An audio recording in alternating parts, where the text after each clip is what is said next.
नमस्कार दोस्तों, स्वागत है आपका ऑनलाइन इंजॉय स्टडी में। आज हम जानेंगे इकोनॉमी में आखिर एनआईपी क्या होता है, जीडीपी क्या होता है, जीएनपी क्या होता है, कैसे कैलकुलेशन किया जाता है, नेशनल इनकम का फार्मूला क्या होता है उसका, और साथ में हम जानेंगे आखिर पर कैपिटा इनकम क्या होता है और साथ में कैसे पर कैपिटा इनकम को कैलकुलेट किया जाता है।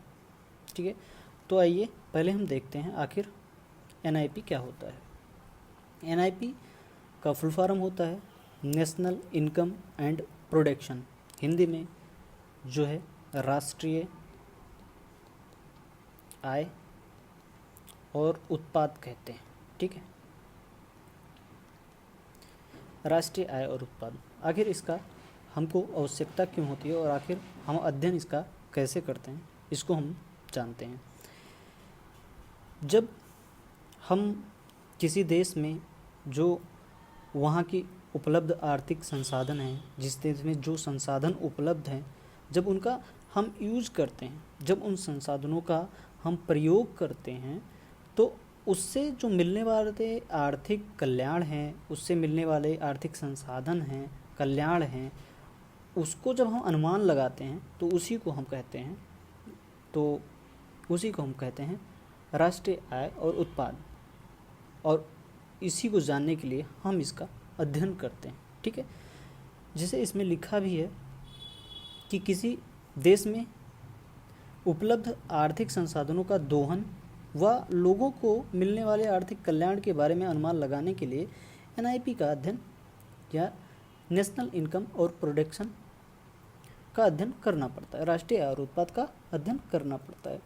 आगे हम देखते हैं जीडीपी के बारे में जानते हैं। जीडीपी है क्या? जीडीपी का फुल फॉर्म है ग्रॉस डोमेस्टिक प्रोडक्ट, हिंदी में सकल घरेलू उत्पाद कहते हैं। सकल घरेलू उत्पाद, इसका हम डिफिनीशन देख लेते हैं। एक राष्ट्र द्वारा एक वर्ष में घरेलू सीमाओं के भीतर उत्पादित की गई सभी अंतिम वस्तु और अंतिम सेवाओं के जो बाजार मूल्य के समस्त योग होते हैं, उसी को हम जीडीपी कहते हैं। ये तो हुआ डिफिनीशन, परिभाषा। लेकिन हम इसको आसानी से कैसे समझते हैं, इसको हम देखते हैं। जब यहाँ बात हो रही है एक वर्ष की, हमारा जो एक वर्ष, या इसको हम एक वित्तीय वर्ष भी, एक वर्ष की जगह पे वित्तीय वर्ष का भी प्रयोग कर सकते हैं। हमारे यहाँ फाइनेंशियल ईयर जो होता है हमारे देश में, वो 1 अप्रैल से और 31 मार्च तक चलता है। ठीक है, तो इन ड्यूरेशन में, इन समय काल में जो हमारे भारत है, घरेलू सीमा, यहाँ घरेलू सीमा का मतलब हुआ कि हमारे देश के बाहर नहीं, हमारे बाउंड्री में जितने भी उत्पादन हो रहे हैं उनकी बात यहाँ हो रही। इसके बाद सभी अंतिम वस्तु क्या होती हैं उसको जान लेते हैं। तो अंतिम वस्तु होती है कि जैसे हम एग्जांपल एक लेते हैं कि जैसे गेहूं है,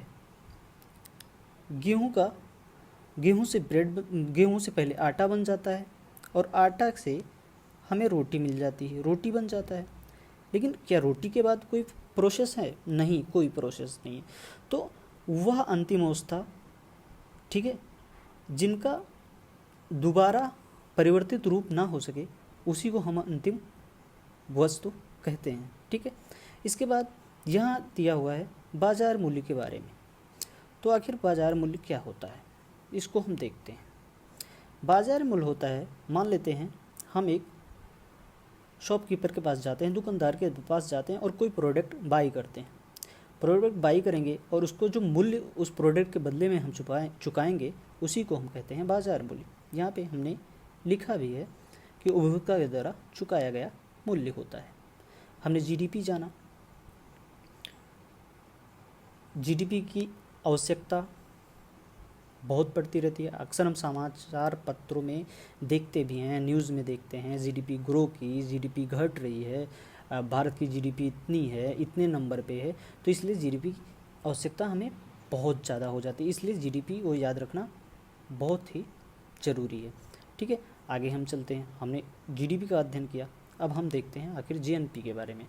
जीएनपी क्या होता है?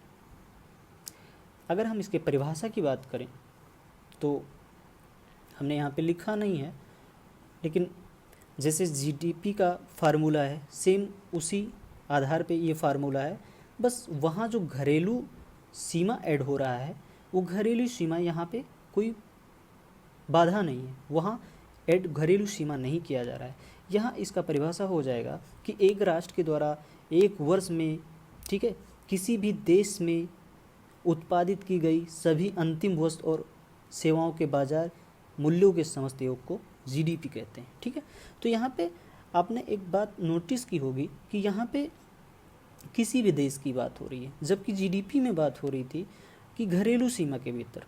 ठीक है, तो यहाँ आप चाहे यूएसए में रहकर भारतीय हों, यूएसए में रहकर आप चाहे उत्पादन कर रहे हो, चाहे पाकिस्तान में रह के उत्पादन कर रहे हो, ठीक है, वो जीएनपी में काउंट होगा। ठीक है, इसका एक फार्मूला है कैसे काउंट करते हैं। ठीक है, इसको हम थोड़ा देख लेते हैं।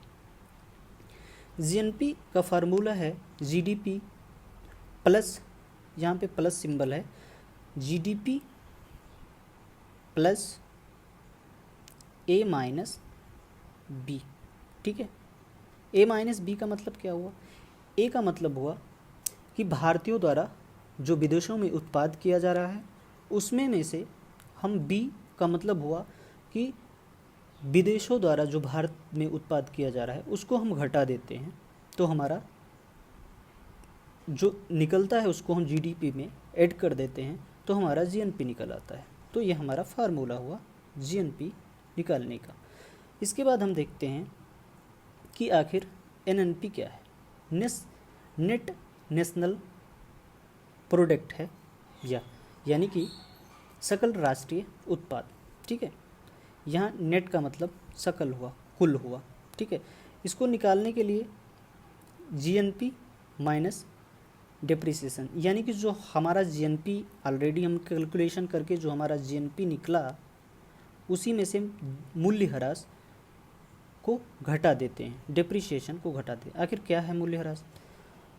एक एग्जाम्पल के थ्रू हम इसको समझते हैं। मान लेते हैं हमने एक बाइक खरीदी। ठीक है, हमने बाइक खरीदी 1,00,000 रुपए की। ठीक है, और हम 1 साल के बाद उस बाइक को सेल करना चाहते हैं, तो क्या हमें 1,00,000 की कीमत मिलेगी? नहीं मिलेगी, क्योंकि हमने नई बाइक जितने में खरीदी 1 साल के बाद वह हमें 1,00,000 रुपए में नहीं बिकेगी वह। तो मान लेते हैं वह हमारी 75,000 में बिक गई। ठीक है, और 75,000 में जो बिकी, तो यहाँ पे 25,000 जो हुआ वो हमारा डेप्रिसिएशन हुआ, मूल्यह्रास हुआ।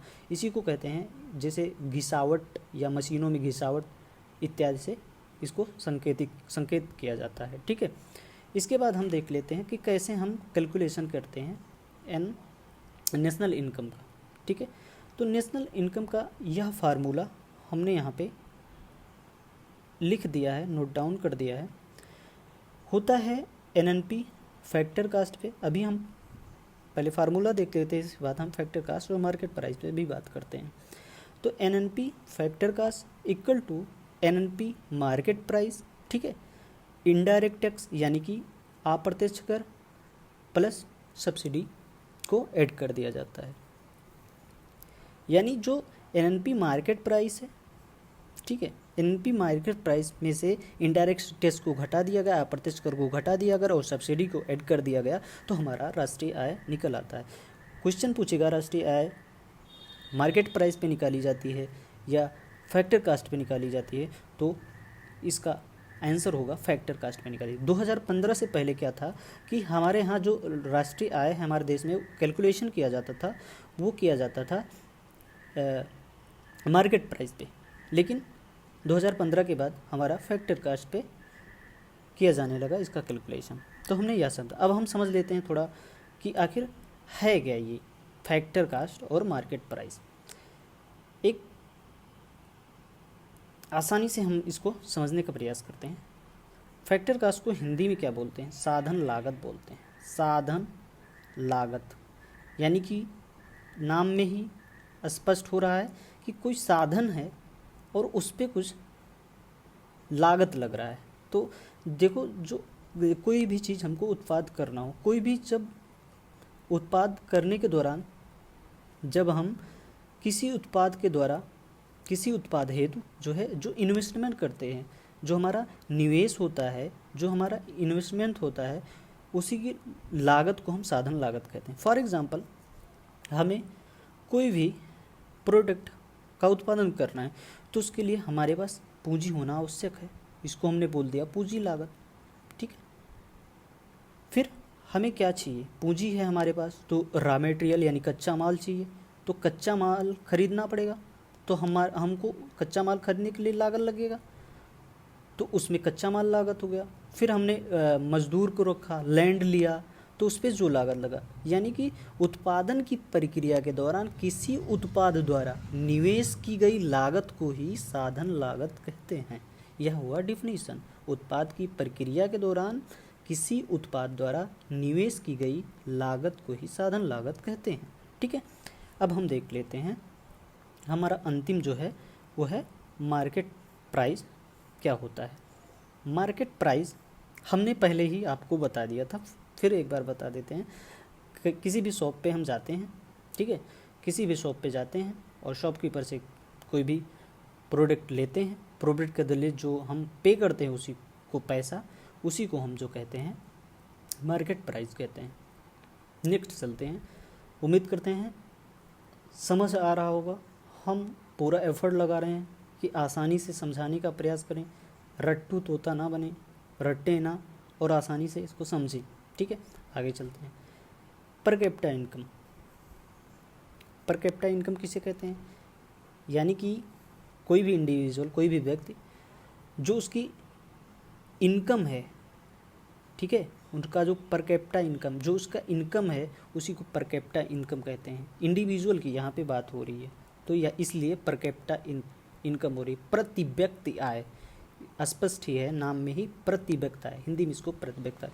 इसको कैलकुलेट करने के लिए यहाँ हमने लिख भी दिया है कि नेशनल इनकम जो हमारा है NI है, उसी में से हम डिवीज़न कर देंगे जो हमारी जनसंख्या देश की है, तो हमारा निकल आएगा पर कैपिटा इनकम यानी प्रति व्यक्ति आय। ठीक है, फिर इसके बाद हम नेक्स्ट लेक्चर में बात करेंगे रियल GDP क्या होता है और नॉमिनल GDP क्या होता है, डिफ्लेटर के बारे में बात करेंगे, और इसके बाद रिसेशन क्या होता है, डिप्रिसिएशन क्या होता है, और अन्य कारकों के बारे में हम बात करेंगे। तो आज के लिए इतना ही। उम्मीद करते हैं ये लेक्चर आपको पसंद आया होगा। यदि पसंद आता है तो लाइक करके हमें मोटिवेट कर सकते हैं। ठीक है, तो धन्यवाद, जय हिंद।